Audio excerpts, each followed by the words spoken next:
Big Boss Malayalam season 6ന്റെ live അപ്ഡേറ്റിലേക്ക് പോവാം.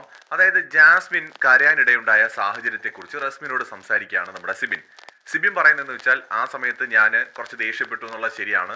അത് തെറ്റായി പോയി എന്ന് എനിക്ക് തോന്നുന്നുണ്ട്. ഞാൻ അവളോട് ക്ഷമ പറയാൻ തയ്യാറുമാണ്. ഞാൻ ആ സ്റ്റെപ്സ് പഠിപ്പിച്ചുകൊണ്ടിരുന്ന സമയത്ത് അവളത് പറഞ്ഞപ്പോൾ ഒരു പ്രൊഫഷണലിസം കയറി ഞാനത് പറഞ്ഞതാണ്.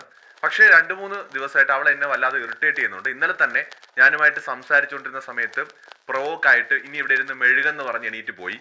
അതുപോലെ തന്നെ ഇന്ന് തന്നെ എന്നെ കണ്ടപ്പോൾ ഗബ്രിയുടെ അടുത്ത് വെച്ചിട്ട്, ഗബ്രി നീ എൻ്റെ കൂടെ വേണമെന്നൊക്കെ പറഞ്ഞിട്ട്, ഞാൻ എന്തോ അവരുടെ റിലേഷൻഷിപ്പിൽ എനിക്ക് എന്തോ പ്രശ്നമുള്ളത് പോലെ എൻ്റെ മുമ്പ് കുറെ ആക്ടൊക്കെ കാണിച്ചു. പിന്നെ എന്നെ പ്രൊവോക്ക് ചെയ്യാനായിട്ടുള്ള കമന്റ്സും കാര്യങ്ങളൊക്കെ എന്നെ കാണുമ്പോൾ അവൾ പറയും. അപ്പൊ ഞാൻ ഇന്ന് ആകെ അത് എനിക്ക് അങ്ങനെ ഇഷ്ടപ്പെടാതെ നിൽക്കുമ്പോഴാണ് ഈ ഒരു സംഭവം ഉണ്ടാവുന്നത്. അപ്പോഴാണ് ഞാൻ ദേഷ്യപ്പെട്ടത്. ബട്ട് ആ സമയത്ത് അപ്പോഴേ അത്രയും ദേഷ്യം വേണ്ടായിരുന്നു എന്ന് എനിക്ക് തോന്നുന്നു. അതുകൊണ്ട് തന്നെ ഞാൻ ക്ഷമ പറയാൻ തയ്യാറാണ്. മാത്രമല്ല, ഇതിന് മുമ്പ് ഇതുപോലെ എൻ്റെ ഭാഗത്തുനിന്ന് ഒരു മിസ്റ്റേക്ക് ഉണ്ടായ സമയത്ത് ഞാൻ വന്ന് അവളുടെ അടുത്ത് സോറി പറഞ്ഞതാണ്.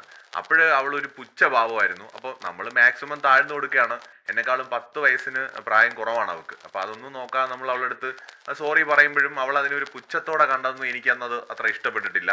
കാരണം ഞാൻ അവളുടെ അടുത്ത് പറഞ്ഞത്, നീ എൻ്റെ ഭാഗത്ത് ന്യായമുണ്ടെങ്കിലും നീ എന്നെ സപ്പോർട്ട് ചെയ്ത് കഴിഞ്ഞാൽ ഇവിടെയുള്ള ആൾക്കാർ എനിക്കെതിരാകും എന്ന് ഞാൻ പറയാൻ കാരണം, എൻ്റെ ഒപ്പീനിയൻ ഞാൻ തന്നെയാണ് പറയേണ്ടത്. വേറൊരാൾ അതിനകത്ത് കയറി ഇടപെട്ട് പറഞ്ഞാൽ എനിക്കെന്ത് പറയാൻ അറിയില്ല എന്നേ അവർ ചോദിക്കുള്ളൂ. അപ്പോൾ എൻ്റെ അഭിപ്രായം ഞാൻ പറഞ്ഞോളാം എന്ന് തന്നെയായിരുന്നു എൻ്റെ നിലപാട്. പക്ഷേ അവൾക്കത് ഹേർട്ടായി. അവൾ പോയിരുന്ന് കരയുന്ന കണ്ടപ്പോഴാണ് ഞാൻ പോയിട്ട് സോറി പറഞ്ഞത്. അപ്പോൾ അവൾ മുഖത്തൊരു പുച്ഛം ഇട്ടിട്ട് ഒരു എക്സ്പ്രഷൻ ഇങ്ങനെ കാണിച്ചു. അപ്പോൾ എനിക്കതത്ര ഇഷ്ടപ്പെട്ടില്ല. അതുപോലെ തന്നെ ഇന്നും പലതവണ ഇങ്ങനെ കമന്റ്സ് പറയുക, കളിയാക്കലുകൾ പോലെ. അപ്പോൾ എനിക്കത് ഇഷ്ടപ്പെടാതെ നിൽക്കുമ്പോഴാണ് ഇന്ന് ഈ സ്റ്റെപ്സും കാര്യങ്ങളൊക്കെ പഠിപ്പിക്കുന്ന സമയത്ത് അവൾ വന്ന ഡയലോഗ് അടിച്ചത്. അപ്പോൾ എനിക്കത് തീരെ ശരിയായില്ല. എൻ്റെ പ്രൊഫഷണലിസത്തെ ചോദ്യം ചെയ്യുന്ന പോലെ എനിക്ക് തോന്നി. അപ്പോൾ ഞാൻ അതുകൊണ്ട് ആ സമയത്ത് അങ്ങനെ റിയാക്ട് ചെയ്തു. പക്ഷേ ഇപ്പോൾ എനിക്ക് തോന്നുന്നു അങ്ങനെ റിയാക്ട് ചെയ്യേണ്ടിയിരുന്നില്ല.